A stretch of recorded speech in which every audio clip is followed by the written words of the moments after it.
Getting to know you, getting to know all about... I am a lead maker and assistant manager.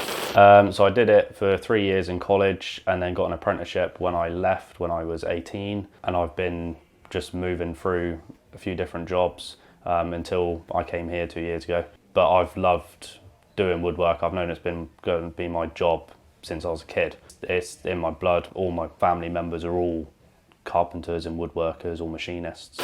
So I'm currently working on a internal door for a job that we're doing. It goes into a wardrobe. It's all smoked figured eucalyptus. So we're just sort of coming to the end of that job now, and this is sort of like one of the last bits on phase 1. So it's a bit of a cliche, but Festool, I do love them. They are good. Everyone thinks they're good for a reason, but I do also like Makita. I would, however, like to try out some of the Milwaukee tools. I think they're coming along quite nicely. Oh, sorry. That's all right. So I've actually only got sort of like 1.5 hands. I'm missing all the fingers on my left hand. But despite that, I can do everything a fully able body can do.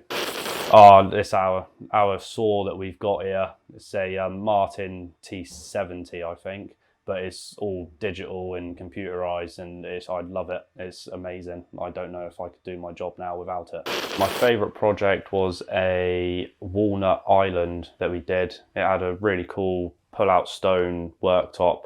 It had a champagne trough in the middle. It was all curved glass and curved door ends.